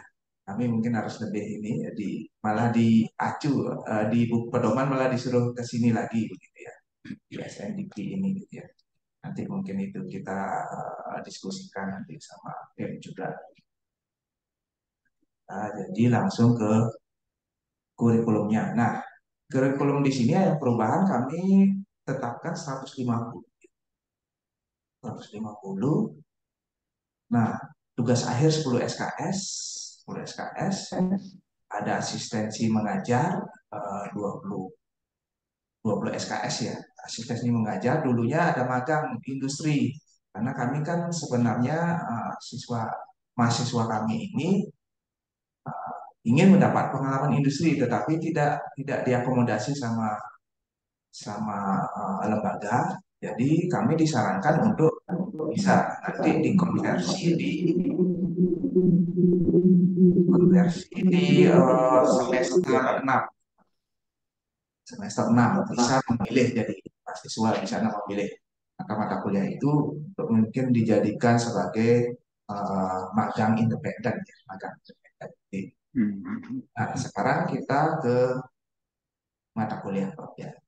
Mungkin kita loncat ke mata kuliah yang ini mungkin belum saya kirim ke Pak Prof ya. Di sini ini sudah ditentukan di semester 1 ini sudah ditentukan ya, mata kuliah itu sudah ada persiapan bersama ini sampai ke fisika dasar. Fisika dasar ini sudah ditentukan. Nah, dari temuan atas, jadi lembaga ini menetapkan, jadi mata kuliah itu maksimal ditentukan semester 1 itu adalah maksimal adalah 20 SKS. Ya. Ambil maksimal. Semester 2 juga 20 SKS, semester 3 dan selanjutnya adalah 21 SKS. Di tahap TPB, tahap persiapan bersama ini, lembaga mengintervensi kami, jadi mata kuliah ini sudah ditetapkan jika kami menambahkan hanya fisika dasar gitu. Mohon maaf, kimia dasar gitu ya. Kalau dari matematika semua, pendidikan inklusi semua sudah ditentukan. ditentukan. Jadi cuma kimia dasar aja bisa kami masukkan. Ini kami hitung-hitungannya, ngepas-ngepasin jadinya cuma 2 SKS. Selanjutnya, ini sama mata kuliah umumnya. Mata kuliah umum ditentukan juga. Ini. Setelah itu, nah nanti karena sedikit nanti pertemuannya, kami mata kuliah pilihan itu lebih awal di semester 4. Semester 4, semester 4 ya. Kami kira-kira, nah karena nanti di semester 5 ada lintas prodi lagi. Lintas prodi kami ditetapkan, lintas prodi itu adalah 12, minimal 12 sampai 19. Jadi kami ambil yang paling sedikit saja kira-kira. Kami ambil yang 12. Jadi jika dia 3 SKS, karena yang terdaftar di mata kuliah itu juga diberikan pilihannya sama lembaga ini sebanyak 16. Nanti itu yang kami pilih itu nanti sesi siang kami diskusikan dengan stakeholder dari SMK sama dari dunia usaha, nanti kami untuk memilih para itu. Dan selanjutnya mata kuliah pilihan, mata kuliah pilihan. Jadi terkonsentrasi jadinya di semester 6 banyak. Nah, sebagai awal, kami pendidikan S1 pendidikan teknik mesin di Uniksa ini memiliki 3 konsentrasi. Konsentrasi pertama adalah otomotif atau teknik otomotif. Yang kedua adalah teknik manufaktur. Dan yang ketiga adalah teknik pendingin. Kami masih satu prodi di dalam satu prodi. Karena ada konsentrasi itu adalah jalur peminatan. Nah, berbedanya di sana adalah mata kuliah pilihan saja, mata kuliah. Dengan setelah kami susun, ternyata mata kuliah pilihannya itu tercover itu sekitar 6 ya, 6, sekitar 6. Satu di semester 5, sudah semester 4 ya. Semester 4 ada 3, ada 9. 9 ya. 4 di semester 3 di semester 4 dan 1 di semester 5, dan sisanya di semester 6 itu sebanyak 5. Mungkin nanti di perimbangannya bagaimana, mungkin nanti Prof saya minta pendapatnya ya. Iya. Selanjutnya, mungkin agak cepat ini saya. Nah, kami juga arahnya ini memang ke analisis ya. Analisis dulu kami mengarahkan ke vokasi, menurut diskusi dengan Pak PR1 kita ke analisis. Jadi saya memasukkan beberapa mata kuliah murni yang dari asosiasi ya. Hal ini adalah BKSTM.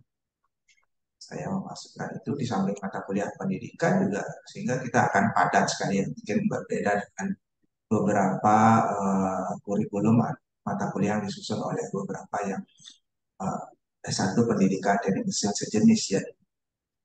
Nah, begitu kendalanya. Lalu ini ada asisten mengajar di semester 7, itu sudah diterapkan oleh lembaga dari 20 SKS, itu terdiri dari 3 asistensi mengajar. Itu yang perubahan di sini. Dulu 14 malah Prof, kita berbeda dengan yang diatur kementerian malah. Waktu awal 2020 14 gitu, karena diskusi di lembaga akhirnya dikeluarkanlah 14 ya.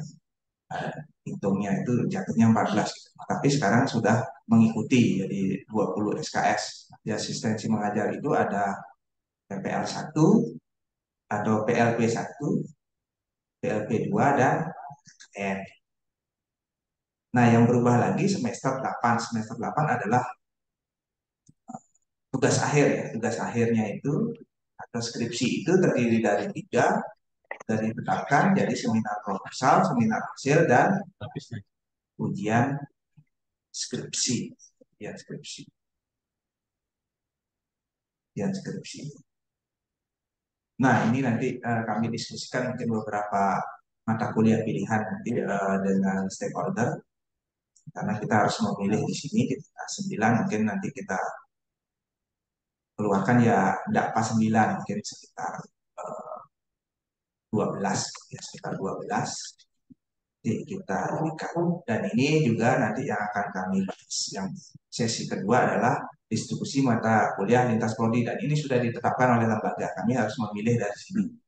Jadi kami putuskan memilih 4, 4 dari sini.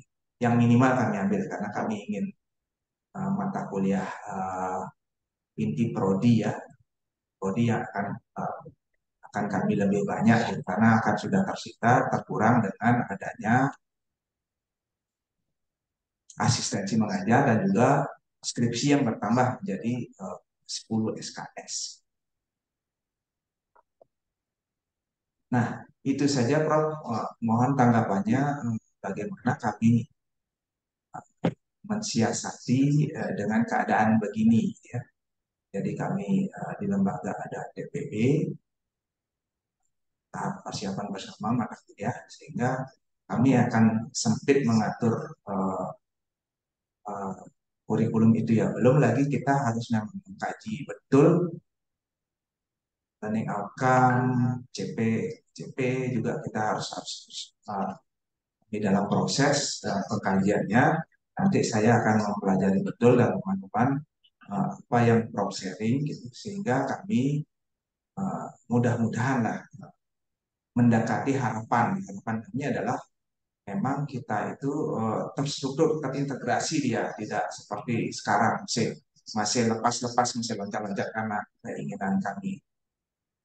Jadi ya supaya terintegrasi dia, terhubung sesuai dengan tidak jauh dengan Permen 53 tahun 2023. Nah itu dulu Prof sebagai pengantar.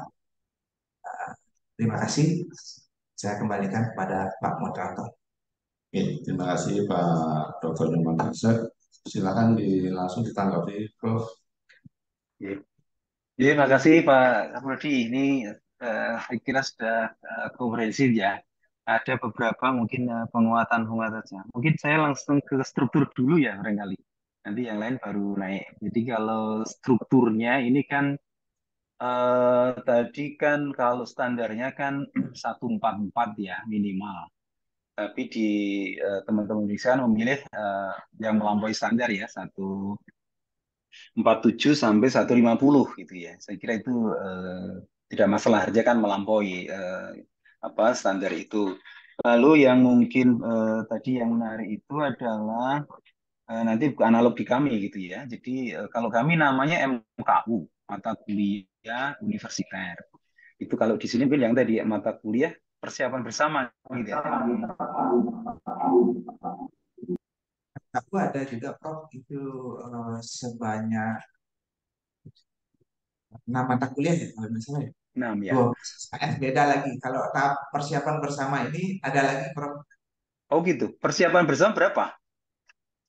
Persiapan bersama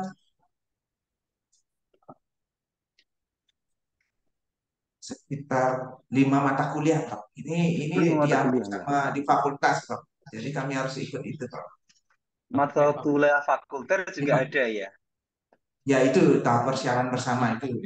Kita dianggap serumpun, jadi kita Oh, di, fakulter di, ya. harus melaksanakan itu. Gitu. Itu di luar MKU. Ya, atau Kalau kami MKU universiter, terus yang universitas. persiapan bersama tadi yang fakultas. Ya, fakultas. Fakultas ya. Ya, Meskipun dan kodenya lalu satu ya penciri juga kodenya ada. tetap. Penciri universitas ada, dan satu penciri prodi ada. Oh ya, ya. Ya, jadi yang bersama-bersama tadi level fakultas. Lalu fakultas itu cirinya apa? Apakah pendidikan katakanlah vokasional gitu ya, karena penyiapan untuk apa namanya di pendidikan teknik itu, Sehingga ini misalnya apakah semacam kurikulum pendidikan, apa atau apa gitu. Atau mungkin yang dasar keteknikan macam-macam gitu ya, yang fakultas ya, Kombinasi, Prof. Tidak hanya kombinasi yang ya. pendidikan. Iya, iya. Mestinya kami di sini kan ada pendidikan inklusi, itu adalah fakultas itu yang Hmm, ada ya, juga yang kami apa tadi yang fisika dasar. So, kamu dianggap serumpun misalnya, jadi yang di serumpun-serumpun itu harus sama gitu. Mungkin iya, programnya lembaga adalah satu kurikulum, Prof. Di tahap iya, persiapan bersama. iya. Jadi itu. Ya, iya, makasih. Jadi saya kira itu memang dinamika di beberapa tempat ya. Kami juga pernah mengalami dinamika itu. Jadi kalau sekarang kami itu ada nama mata kuliah MKU ya. MKU itu ada dua. Yang satu adalah MKWK ya. Kalau MKWK itu kan memang wajib ya, mau tidak mau gitu ya. Yang Pancasila, lalu kewarganegaraan, lalu agama gitu ya. Satunya bahasa Indonesia begitu ya. Nah itu kan harus ya. Itu harus lalu dikelola MKU. Tapi itu juga kita tekankan karena itu MKU, mungkin kalau kita lihat nggak nyambung dengan apa namanya struktur CP gitu, tapi itu memang prinsip kita di kurikulum itu pokoknya tidak ada mata kuliah yang kita pelajari itu apa namanya tidak terwadai di CP kan itu.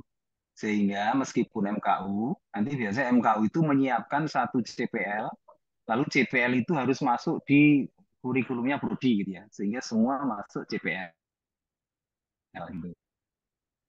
Kemudian MKU ini tantangannya dua, ada yang mata kuliah MKWK, lalu mata kuliah universitas. Karena kita pingin gitu kan, value universitas itu masuk ke semua kan gitu.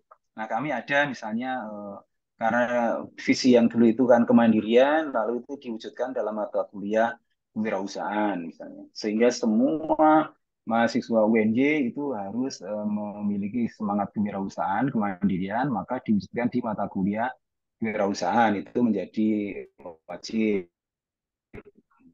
Lalu yang lain apa namanya transformasi digital. Ya memang ini kita masih diskusi dengan prodi, artinya kan eh, selalu kan biasanya kalau ada perubahan kurikulum lalu prodi itu wah mata kuliah kita kuliah keprodian tinggal berapa kan itu karena muatannya banyak kan itu. Nah itu kita nego lagi gitu.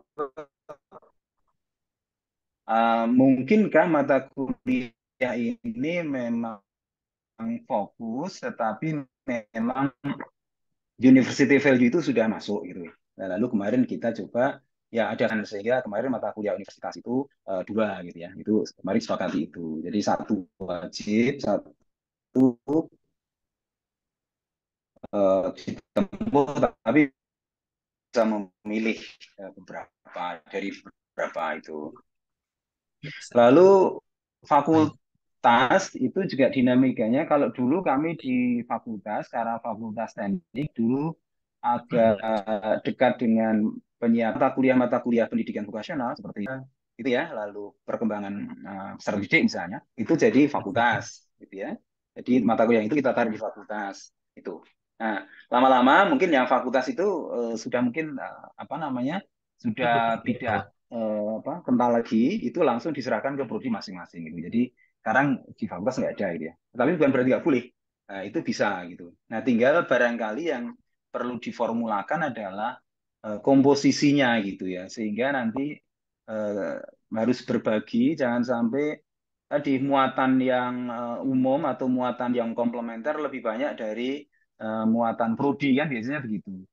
Nah, kira-kira nanti biasanya prodi sudah punya ini punya pemikiran berapa atau sebenarnya mata kuliah yang membentuk core competence dari prodi gitu. Nah, kami biasanya sekitar 90 sampai 102 lah gitu ya, atau 110 lah. Jadi mohon gitu ya, biasanya prodi itu. Mohon 90 sampai 102 ini mohon jangan diganggu gitu ya. Nah, itu kita punya porsi itu. Apalagi teman-teman yang teknik, sekarang kan ada tuntutan di akreditasi itu kan yang apa namanya, yang mata kuliah dasar gitu ya. Nah, mungkin itu berbaginya di situ. Kira-kira yang apa namanya supaya yang core competence untuk membentuk kemampuan utama itu tidak terganggu gitu. Nah mungkin itu memang lalu nego-nego gitu. Ya. Lalu jangan sampai kurikulum membengkak nanti ada tuntutan apa namanya mahasiswa lulus tepat waktu kan agak sulit gitu misalnya. Ya. Nah ini biasanya pakai itu. Mau disepakati misalnya kurikulum keprodian itu berapa? Biasanya ya sekitar itu misalnya. Nah nanti yang plus itu bisa didiskusikan lagi ya. Biasanya itu ada di tim kurikulum gitu. Nah apakah sudah ada jaminan bahwa core kompeten saya sebagai prodi itu cukup? Ya. Nah, cukupnya berapa itu prodi yang bisa menyampaikan sehingga barangkali penentuannya kalau nanti MKBK sekian, MKU tambah MKU sekian, lalu MKBB itu sekian gitu. Nah ini mungkin yang bisa strateginya begitu ya. Apakah sudah begitu gitu ya? Kira-kira yang dari tambahan itu mata kuliah prodi cukup nggak gitu ya? Itu mungkin yang perlu anu, nggih, dinegukan gitu. Mungkin nanti di forum itu gitu. Itu benar, tapi nanti ada. ini masih dalam proses. Kita setelah menyusun ini, kami akan kembali ke fakultas dengan tim kurikulum. Nah, nanti di sanalah kami akan diskusikan. Iya. Nanti Ya, tapi diskusi. biasanya modelnya kalau apa namanya supaya kuat gitu, kami core competence prodi sekian gitu. Ini yang nanti kan ini kan diperlukan termasuk nanti antisipasi yang tadi. Tadi kan sepertinya juga agak lumayan mata kuliah yang sifatnya MBKM ya gitu.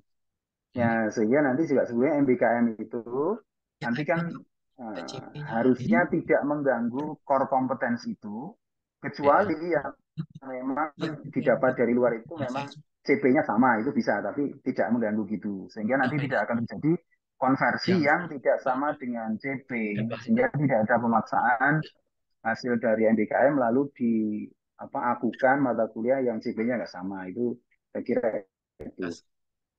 Kemudian yang kalau struktur mata kuliah tadi sehingga nanti mungkin di awal ada struktur mata kuliah bahwa total SKS-nya sekian, lalu terdiri dari itu mungkin di bagian kurikulum ada gitu. Nanti sehingga nanti kira-kira mata kuliah keprodian berapa, fakultas berapa, universitas berapa, sehingga akumulasi. Lalu yang distribusi SKS-nya memang kalau semester 1-2 itu di Permen 53 memang maksimal 20 memang sudah tepat itu. Sehingga nanti itu kuat gitu untuk alasan atau regulasi gitu. Dulu kami juga semester 1-2 agak dipaksakan dua-dua suri-suri dikit gitu ya, tapi regulasi sekarang dan juga nyamannya dan termasuk kalau akreditasi internasional juga di anu itu di ini kok semester 1 apa ya loadnya mahasiswa apa nggak keberatan gitu. Itu yang 20 tadi. Kemudian yang lintas prodi juga itu dalam rangka MBKM gitu ya. Ya. Nah, itu lintas prodi monggo nanti ditata. Sepertinya tadi kami itu pernah ini, tadi sudah saya lihat sekilas. Kalau semester 7 ya mungkin nanti MBKM-nya itu semester berapa gitu. Tapi artinya yang luar prodi ya, itu kan bisa di-grade nyamannya apakah semester 5 atau 6 atau 7 gitu. Tapi jangan mosaik gitu, supaya nanti lebih tertata gitu. Nah, tadi dari si kurikulum sebenarnya sudah pas, artinya semester 8 itu sudah tidak ada mata kuliah teori. Jadi mahasiswa itu semester awal 8 sudah bisa lulus ya, awal eh, apa tengah 8 bisa lulus gitu ya. Jadi tidak harus menunggu nilai masuk. Kalau ada teori itu biasanya kan mesti nggak akan mungkin tepat waktu. Tadi sudah pas gitu. Lalu yang agak penting itu tadi yang ini yang apa konsentrasi gitu ya. Konsentrasi lalu yang orientasi. Tadi orientasinya kan ke keilmuan ya. Kira-kira kalau agak dibuat bahasa gampangnya itu berarti kan teman-teman ini S1 pendidikan ini agak lebih dekat ke ST daripada ke anu ya, terapan gitu ya.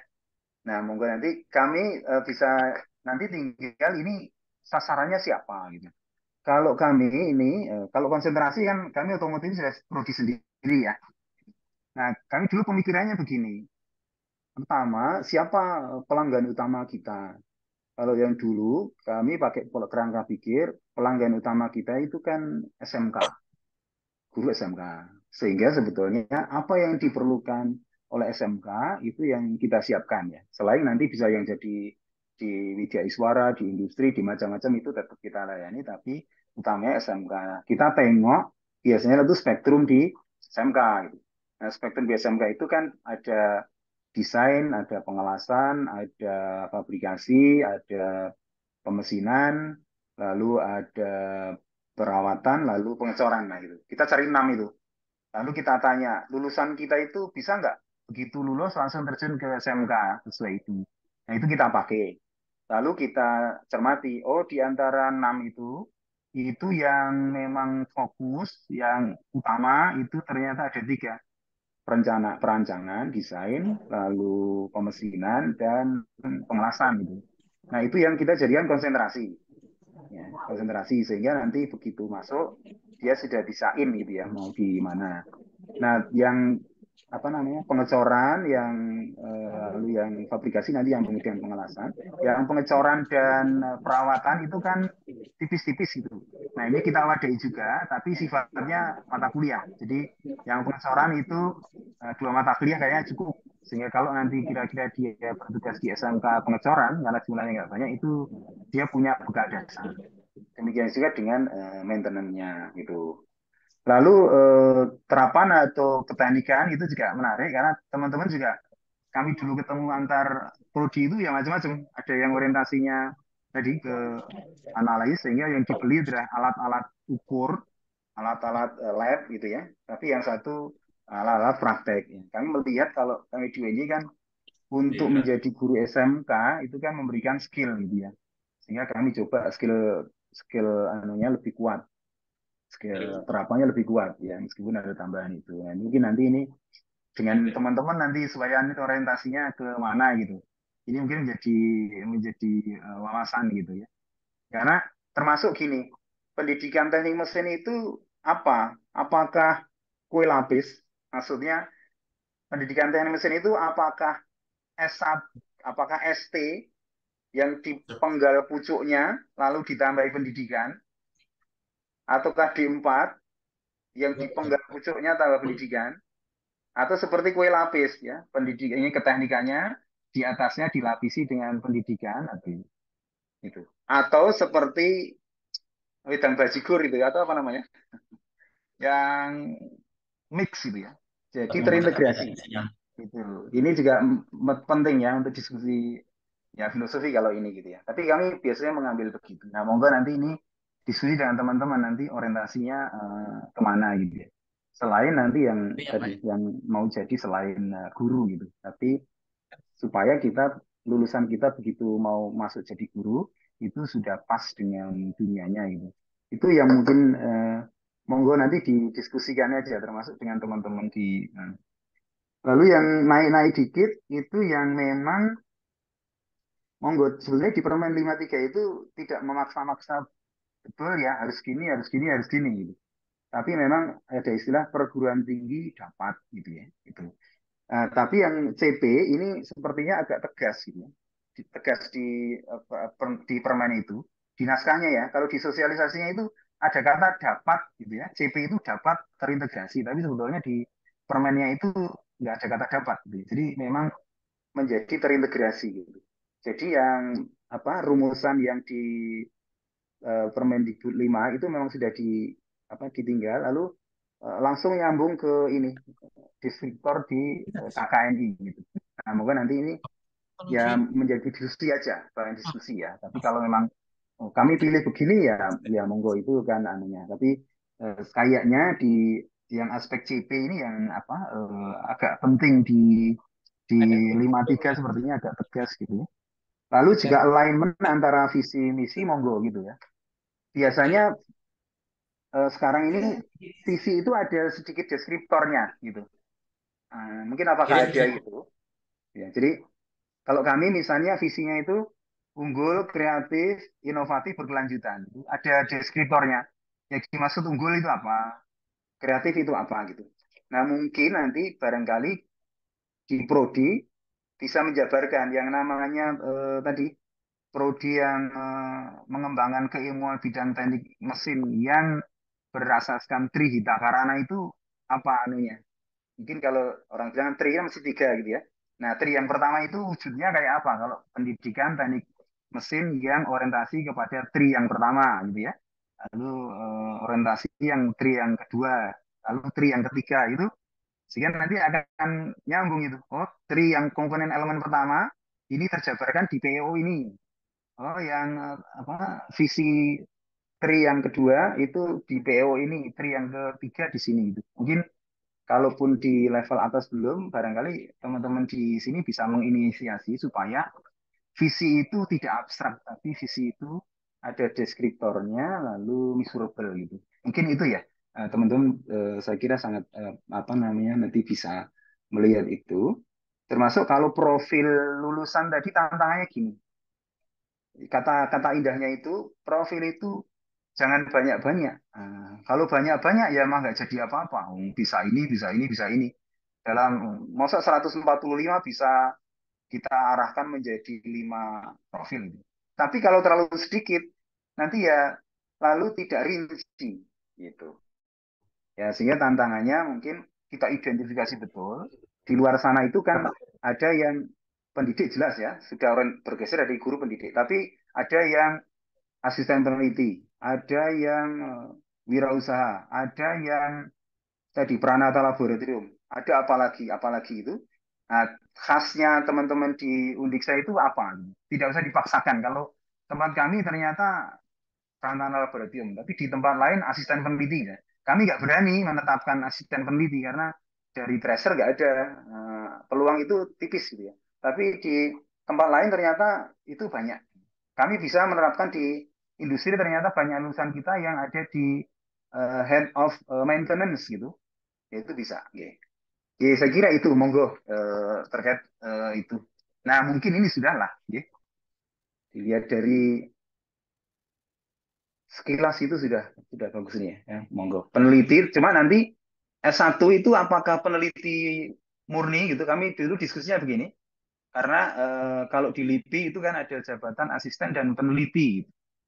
Nah, S1 itu kalau di level KKNI-nya kan memang baru problem solving ya gitu. Sehingga ada pertanyaan apakah sudah memungkinkan menjadi peneliti utama gitu ya, ataukah mungkin asisten kan gitu.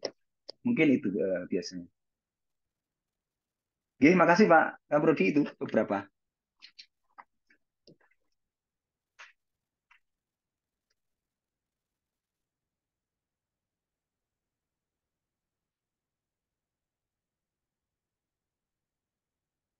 Kayaknya di apa Pak Kaprodi ada juga yang sudah akreditasi internasional ya.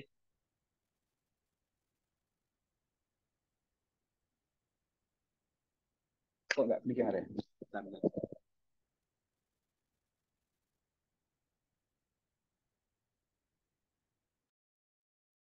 Ya, mohon izin nggak kedengaran. Ya, ya, mohon izin. Ada yang sudah akreditasi internasional, ya? Ininya Prof, kalau di Undiksa yang TI ya, kalau terdekat kami adalah TI. Oh, ya. SI, Coba Ilkom, tengok, ya. Tengok di atas. TI itu CP-nya CP yang SNDB yang itu, atau mungkin CP yang sudah diringkas itu. Mungkin nanti bisa cek mawon gitu. Hmm. Baik Prof, nanti kami cek. Oke, oke, gitu. Oke, terima kasih Prof. Fakiran. Bapak Ibu, ada yang dipertanyakan atau ada yang diskusi yang disampaikan, saya persilakan.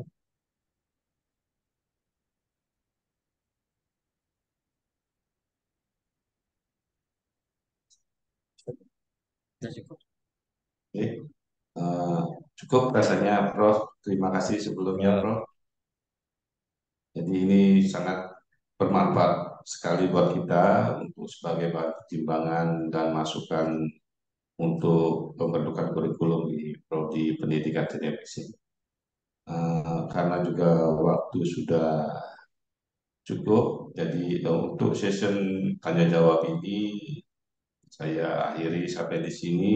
Sekali lagi saya ucapkan terima kasih yang banyak atas masukan yang diberikan oleh Prof. Fakiran, sehingga kami di Pendidikan Teknik Mesin bisa menyusun kurikulum depannya dengan lebih baik.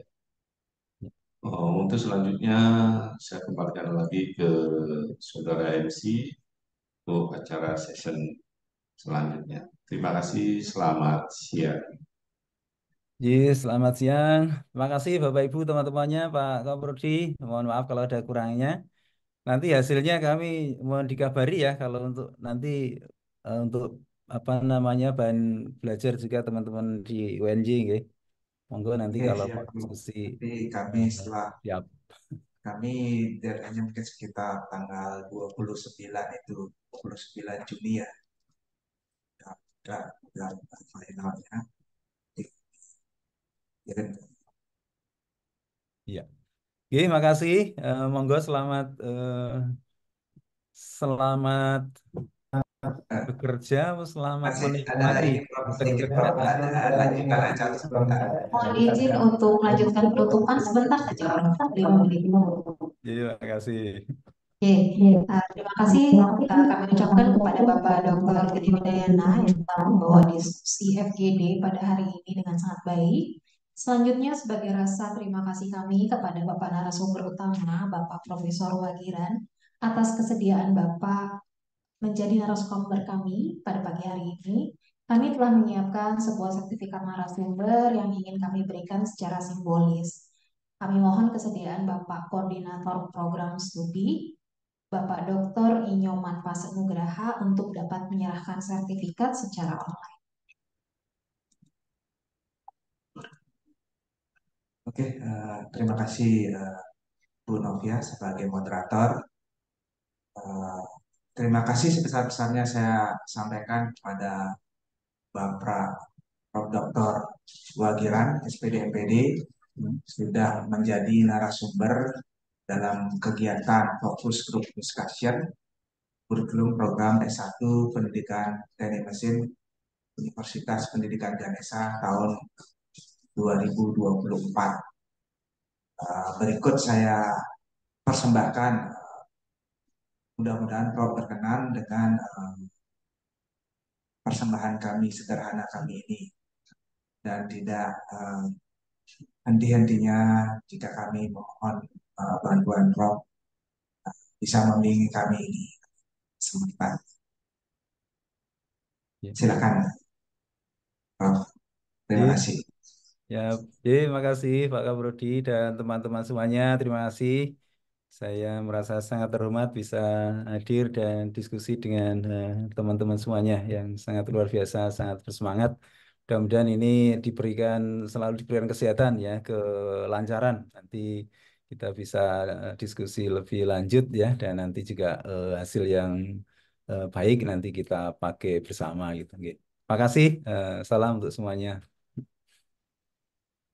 Baik, hadirin sekalian, dengan demikian berakhirlah kegiatan FGD Kurikulum S1 Prodi Pendidikan Teknik Mesin Undiksa pada sesi pertama ini.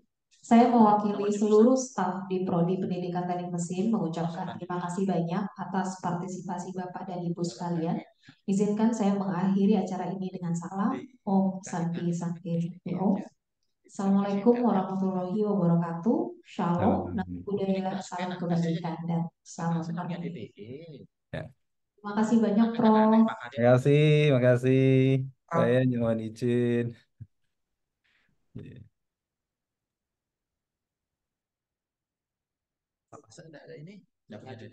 Gimana?